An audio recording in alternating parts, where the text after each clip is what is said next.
Hello viewers, আসসালামু আলাইকুম। Welcome to my channel varieties learning space. নিয়ে এসেছি আপনাদের জন্য আরেকটি রেসিপি। আমি নিয়েছি কাঁঠালের বিচি আর নিয়েছি ঝিঙ্গা বা চিচিঙ্গা, আলু একসাথে কেটে ধুয়ে নিয়েছি। আমি দেখেন এভাবে ছোট ছোট করে কেটে নিয়েছি আলু ও চিচিঙ্গা বা ঝিঙ্গা। নিয়েছি কাঁঠালের বিচি, এভাবে আমি কেটে নিয়েছি কুচি করে।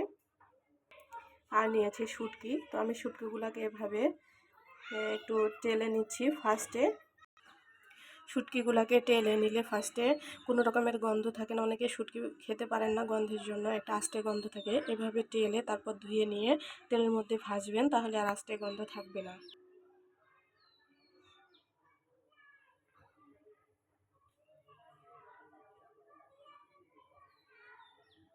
আমার শুটকিগুলো এভাবে লালচে করে টেলে নেওয়া হয়ে গেছে। এগুলোকে আমি এখন পানির মধ্যে দিয়ে খুব ভালোভাবে ধুয়ে নিচ্ছি।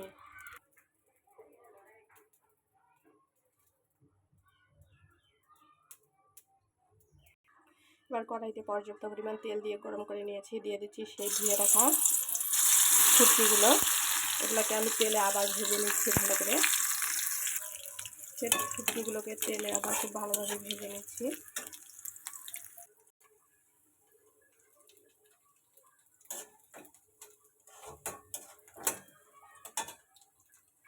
শুটকিগুলো ভেজে নেওয়ার পর কিছুক্ষণ পর দিয়ে দিচ্ছি পেঁয়াজ কুচি।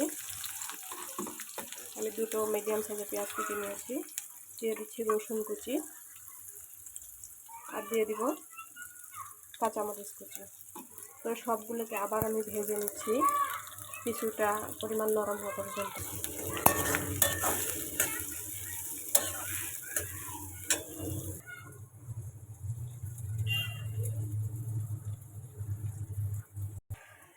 না টেনে অবশ্যই পুরো ভিডিওটি দেখবেন রেসিপিটি শেখার জন্য। অবশ্যই আমার চ্যানেলটিকে লাইক, কমেন্ট, শেয়ার করবেন। প্লিজ সাবস্ক্রাইব করবেন। পরবর্তী ভিডিও পাওয়ার জন্য নোটিফিকেশন বাটনটিতে ক্লিক করে রাখবেন। তো না টেনে পুরো ভিডিওটি দেখুন।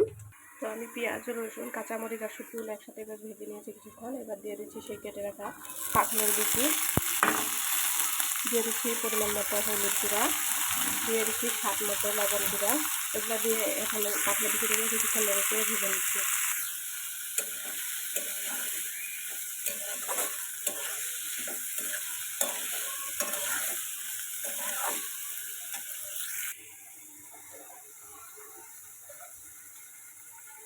তো আমার কাঁঠালের বিচিগুলো ভেজে নেওয়া হয়ে গেছে। এবার দিয়ে দিচ্ছি ধুয়ে রাখা ঝিঙ্গা ও আলু। ওগুলো দিয়ে নিয়েছি, এগুলো ভালোভাবে নেড়ে চেড়ে নিচ্ছি সব কিছুর সাথে। আমি সব কিছু নেড়ে চেড়ে মিশিয়ে নিয়েছি। এবার দিয়ে দিচ্ছি সামান্য পরিমাণে পানি, বেশি পানি দিব না, আমি ভাজি করবো যেহেতু। এবার ঢেকে রান্না করছি সিদ্ধ হওয়া পর্যন্ত। তো আমার ভাজিটা হয়ে গিয়েছে, পানি শুকিয়ে গেছে, ভালো মতন সিদ্ধ হয়ে গিয়েছে। এ পর্যায়ে আমি দিয়ে দিচ্ছি কিছুটা পরিমাণে টালা জিরার গুঁড়া। দিয়ে দিচ্ছি জিরার গুঁড়া, অবশ্যই টেলে নেওয়া জিরার গুঁড়া দেবেন। এবার নেড়ে চেড়ে আরও 2 থেকে 3 মিনিট আমি ভেজে নিচ্ছি। আমার ভাজিটা হয়ে গিয়েছে, আমি চুলাটা অফ করে দিয়েছি। এবারে নামিয়ে নিচ্ছি। আজ এই পর্যন্তই। অবশ্যই আমার চ্যানেলটিকে লাইক, কমেন্ট, শেয়ার করবেন, সাবস্ক্রাইব করবেন। পরবর্তী ভিডিও পাওয়ার জন্য অবশ্যই বেল আইকন বাটনটিতে ক্লিক করে রাখবেন। তো সবাই সুস্থ থাকবেন, ভালো থাকবেন, আমার জন্য দোয়া করবেন। আমার ভিডিওগুলোকে ফলো করবেন, আমার চ্যানেলটি ফলো করবেন এবং পুরো ভিডিওটি দেখবেন না টেনে। অবশ্যই নতুন কিছু শিখতে পারবেন। আমি চেষ্টা করি নতুন কিছু শেখানোর জন্যই, অর্থাৎ নতুন রেসিপি শিখতে যারা আগ্রহী তারাই আমার চ্যানেলটিকে ফলো করুন, অন্যান্যরাও করুন এবং আমার জন্য অবশ্যই দোয়া করুন।